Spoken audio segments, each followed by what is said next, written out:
सो hey guys, अभी हमारा problem है प्रॉब्लम ए मिलिया एंड टू एरेज। ठीक है, तो इसमें हमें बेसिकली दो गुड एरे दिए हुए हैं। ओके, गुड एरे इनपुट में दिए हुए हैं। पहली बात तो गुड एरे क्या होता है, इन्होंने जो डेफिनेशन दी है उसके हिसाब से एरे के अंदर कोई भी एलिमेंट है वो एटलीस्ट दो बार आना चाहिए। ठीक है, उसकी फ्रीक्वेंसी कम से कम दो होनी चाहिए।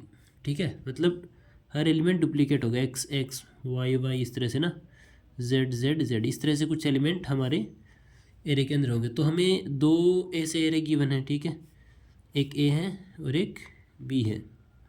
ठीक है, अब हमें ये दिया हुआ है कि हम इस एरे ए को रीअरेंज कर सकते हैं जैसा हम चाहें उस तरह से। ठीक है, we can rearrange the array A. Okay, उसके बाद हमें क्या करना है, एक एरे सी बनाना है जिसमें सी ऑफ आई बराबर होगा ए आई प्लस बी आई।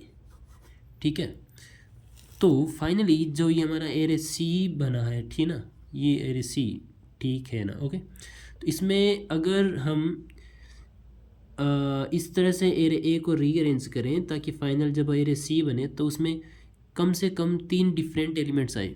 ठीक है, तीन यूनिक एलिमेंट्स होने चाहिए। ठीक है, तो इस तरह से हमें कंस्ट्रक्ट करना है। अगर हम ये कर सकते हैं तो उस केस में हमें यस आउटपुट देना है, अदरवाइज आउटपुट देना है नो। ठीक है, ओके, तो मैंने जब इस प्रॉब्लम को देखा उसके बाद जो गिवन टेस्ट केस थे उनको ड्राई रन किया, तब वहाँ से एनालाइज हुआ कि अगर इस एरे ए के अंदर जो एलिमेंट्स हैं उनकी फ्रीक्वेंसीज ऐड कर दी जाए, मतलब इसमें कितने नंबर ऑफ डिफरेंट एलिमेंट है। ठीक है, इसके अंदर यूनिक एलिमेंट्स ठीक है, यूनिक एलिमेंट्स इसके अंदर सपोज मान लेते हैं ए डैश, इतने इसके अंदर यूनिक एलिमेंट्स है। ठीक है, और ये एरे बी है, इसके अंदर बी डैश यूनिक एलिमेंट्स है। अगर A dash plus B dash is greater than equals to 4, तब हम ऑलवेज एरे सी ऐसा कंस्ट्रक्ट कर सकते हैं जिसके अंदर जो डिफरेंट एलिमेंट्स हैं ना, जो यूनिक एलिमेंट्स हैं वो कम से कम तीन होंगे। ठीक है, अब इस चीज़ को प्रूफ करके देख लेते हैं कि क्या ये सच में ऐसा हो रहा है कि नहीं हो रहा। तो सपोज़ करो हमें नंबर ऑफ़ डिफरेंट एलिमेंट का सम कम से कम चार रख के चलना है, ज़्यादा होगा तो ठीक है हम चार रख के चलते हैं। तो चार हमें किस तरह से मिल सकता है कि दो different element, can you see, okay okay let's see, यहाँ पे सपोज ए के अंदर दो यूनिक एलिमेंट है और बी के अंदर दो यूनिक एलिमेंट है, या फिर इसके अंदर तीन यूनिक एलिमेंट है और इसके अंदर एक यूनिक एलिमेंट है। ऐसा कॉम्बिनेशन हो सकता है, इसके अंदर एक इसके अंदर तीन। ठीक है, ये तीन कॉम्बिनेशन बन सकते हैं जिससे हमारा ये चार बन जाए। तो पहले ये वाला केस लेके चलते हैं। ठीक है, दोनों के अंदर दो दो यूनिक एलिमेंट है, तो दोनों के अंदर अगर दो दो यूनिक एलिमेंट है तो ए के अंदर ऐसे एलिमेंट्स रहे होंगे, एक्स और वाई यूनिक एलिमेंट है, राइट। बट क्योंकि ए गुड एरे है तो एक्स दो बार आया होगा। ठीक है, अब क्यों, और वाई भी दो बार आया होगा क्योंकि गुड एरे का हमने डेफिनेशन देखा था कि उनकी फ्रीक्वेंसी हर एलिमेंट की कम से कम दो होनी चाहिए। ठीक है, और बी के अंदर भी मान लेते हैं यही सेम एलिमेंट है, एक्स एक्स और वाई वाई। ठीक है, ओके, तो अब देखो यहाँ से क्या हम तीन डिफरेंट एलिमेंट्स बना सकते हैं कि नहीं बना सकते? ऑफ कोर्स बना सकते हैं हम। एक्स, एक तो हमारा एक्स प्लस एक्स हो जाएगा। ठीक है, एक्स का एक्स के साथ कर देंगे यहाँ पे, और एक हमारा एक्स प्लस वाई हो जाएगा और एक वाई प्लस वाई हो जाएगा।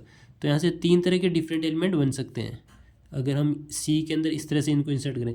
मतलब एरे ए को हम इस तरह से रीअरेंज कर देंगे कि एक्स वाई। ठीक है, ये हमारा एरे आफ्टर द रीअरेंज होगा। तो अब हम सम निकालेंगे तो एक तो मिलेगा हमें एक्स प्लस एक्स, एक मिलेगा एक्स प्लस वाई। ठीक है, एक मिलेगा वाई प्लस एक्स जो कि एक्स प्लस वाई के इक्वल होगा। ठीक है, और एक मिलेगा वाई प्लस वाई, तो ये डिफरेंट होगा। तो यहाँ से समझ में आ रहा है, यहाँ से हम तीन यूनिक एलिमेंट इजीली जनरेट कर सकते हैं।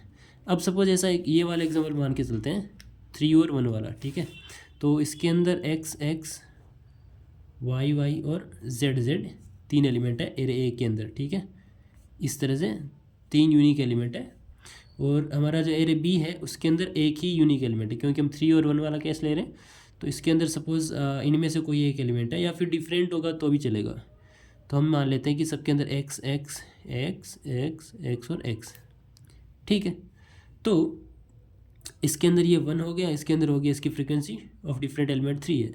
तो अब देखो यहाँ से हमें डिफरेंट एलिमेंट्स कितने मिल सकते हैं। अब तो इसको रीअरेंज करने की भी ज़रूरत नहीं है क्योंकि सारे एलिमेंट तो सेम ही है, कोई फ़ायदा नहीं है। तो यहाँ से हमें डिफरेंट सम कितना मिल सकता है, एक्स प्लस एक्स मिलेगा एक, तो एक मिल जाएगा वाई प्लस एक्स और एक मिल जाएगा जेड प्लस एक्स। तो यहाँ से भी हमें इजीली 3 डिफरेंट एलिमेंट मिल गए। और ये वाला केस भी होगा तो उसमें भी सिमिलर होगा, ठीक है। समझ गए, मतलब हमें क्या करना है कि हमें बस एरे ए के अंदर देखना है कितने डिफरेंट एलिमेंट्स हैं, ठीक है, और एरे बी के अंदर देखना है कि कितने डिफरेंट एलिमेंट है। और फिर अगर दोनों का सम अगर ग्रेटर देन इक्वल टू 4 आता है तो हमारा आउटपुट होगा यस, क्योंकि उस केस में हम 3 डिफरेंट एलिमेंट इजीली जनरेट कर सकते हैं, और अदरवाइज होगा नो। तो यहाँ पे कोड देख लेते हैं, ठीक है।